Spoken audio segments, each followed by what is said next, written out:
gars yi ki ngeen di gis ni dóorkatu waar la liggéeykat la. Salam alaikum la famille, bëgg naa leen, j'espère que vous allez bien, moi je vais super bien. Alors gars yi tey on va parler de 3 sujets. Sujet bu njëkk bi Pape Djibril Fall la avec sa candidature ak député bi nga xamante ni bëgg na ko nekk ci élection législative yi ni di ñëw. mu nekk une personne digne, un patriote, nit boo xamante ni c'est très respecté dans ce pays, nit boo xamante ni aussi ku jeunesse bi fonk la. Voilà, deuxième sujet bi c'est sur Tanguy David. Qui est Tanguy David? Africain la, d'origine malien, nationalité française, un raciste. Et vous allez comprendre pourquoi et pourquoi ma def vidéo ci moom. Bon, troisième sujet bi c'est Tange Tandian, nationalité sénégalaise, profession menteur de haut niveau et l'homme qui fait le bad buzz actuellement sur les réseaux sociaux ak ay audio. Bon gars yi tout d'abord dafa am benn fondation boo xamante ni dama ci bokk buy dox ci wàllum solidarité ñu tudd les pommes de la solidarité. Donc comme ni ngeen ko déggee ci solidarité la ñuy dox ak social. Donc Korité bi mu ngi ñëw te dañu décider distribuer ay kits alimentaires famille yi nga xamante ni seen loxo àggul seen ginnaaw seen doole bariwul. Donc ñu bëggoon aussi ngeen daal ci jàpp ci loolu noonu xeebuñu lenn lu waay am 100 francs 200 500 mën naa bañ a bari waaye buñ ko boolee day daal di nekk lu bari ñu daal di koy jàppale ñooñu nga xamante ni seen loxo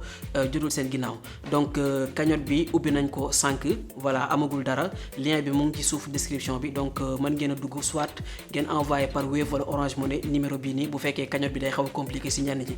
Donc gars yi on compte sur vous ñu daal di dimbali famille yooyu nga xamante ni seen doole agul seen ginnaaw. Donc on compte vraiment sur vous lépp lu ci waay def boppam la ko defal te lépp lu ci waay def mu néew wala mu bari yàlla na la ko yàlla fay ci doole Seydina Muhammad sallallahu alayhi wa sallam. Bon alors gars yi defe naa ni Pape Djibril Fall sortie bu am solo bi mu def annoncé ñu ni dafa bëgg nekk candidat ci élection législative yi di ñëw nekk le 31 juillet 2022 incha allah.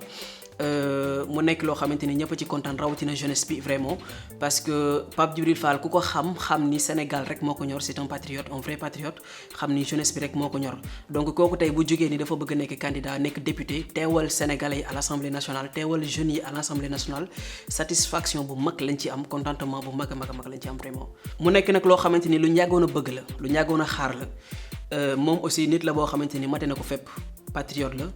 yàgg na wax pour le Sénégal yàgg na teewal Sénégal nit bu nit ñi bëgg la nit bu nit ñi nawloo la nit bu nit ñu respecté la ba pare am capacité intellectuelle bu jéggi dayoo. Donc man personnellement c'est avec un grand plaisir ma koy filer un coup de main parce que changement Sénégal moo ma ñor avancement jeunesse bi moo ma ñor du leneen.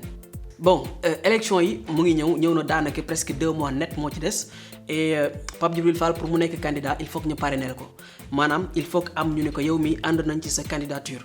te lim biñ ci soxla dafa bari. Alors képp koo xamante ni bëgg nga Pape Djibril Fall daal di nekk candidat ci élection yi nii daal di dem assemblée nationale waxal la fa sa soxla nekk la voix des sans voix waxal sénégalais yi seen soxla waxal jeunesse bi seen soxla ñu ngi lay ñaan nga daal di ñëw parrainer ko maanaam nga daal di koy jox sa baat. Alors foo mënti nekk ci Sénégal wala ci diaspora bi aussi mën nga def sa parrainage donc numéro téléphone yaa ngi noonu defal nañ leen ko ci suuf région bu nekk numéro téléphone mu ngi ci suuf donc jëlal numéro téléphone bi bu dee yaa ngi Kaolack nga jël bi nekk Kaolack bu dee yaa ngi Matam nga jël bi nekk Matam nga daal di woote joxe sa numéro carte d'identité sa tur ak sa sant ak sa fi nga dëkk loolu dong la c'est très facile. Donc ñu éviter aussi nga nekk Dakar wala nga nekk Touba di jël numéro bi nga xamante ni moo nekk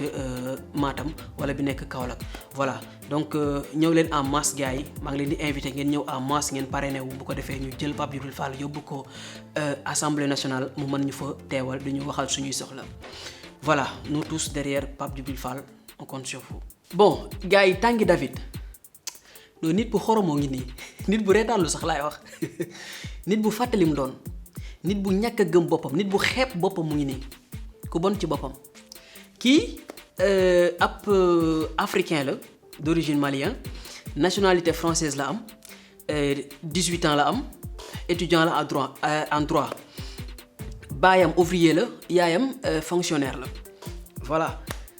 mais ce gars c'est un raciste quoi pas raciste contre les blancs mais contre ses frères et sœurs africains pas frères et sœurs quand même parce que kii Afrique bëggatu ko li tax ma ciy def vidéo c'est parce que dafa wax loo xamante ni képp kuy africain concerné na la nañ dem seetaan vidéo bi reetaan tuuti ñëwaat.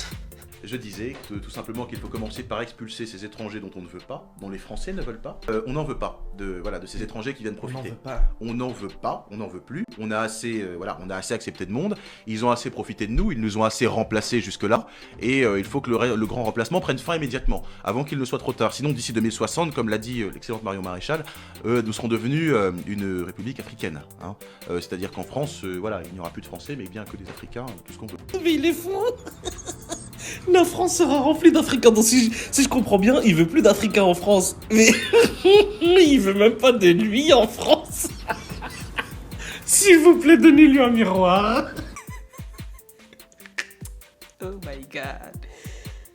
Attends, pour ñi nga xamante ni comprendre ñu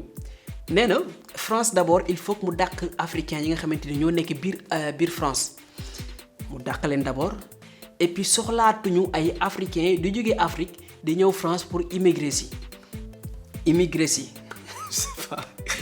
nee na doy na quoi li ñu accepté ci ay africains dafa doy soxlaatuñu africains yi di ñëw France di profiter wu pour liggéey foofu noonu maanaam je veux dire machin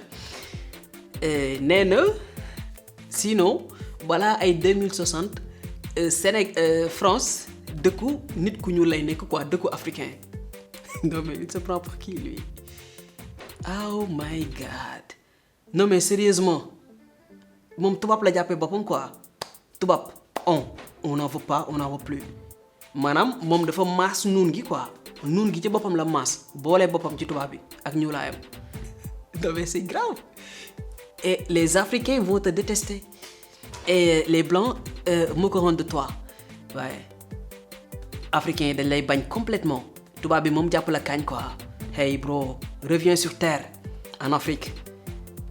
précisément au Mali Bamako. S'il vous plaît, donnez-lui un miroir. kii kay usine bii defar seetu lañ ko war a yóbbu sumee ko ba mu seet bàyyi ko bu seetu non mais kii gàcce la c'est vraiment une honte continentale une honte pour le Mali vraiment reviens sur terre bro.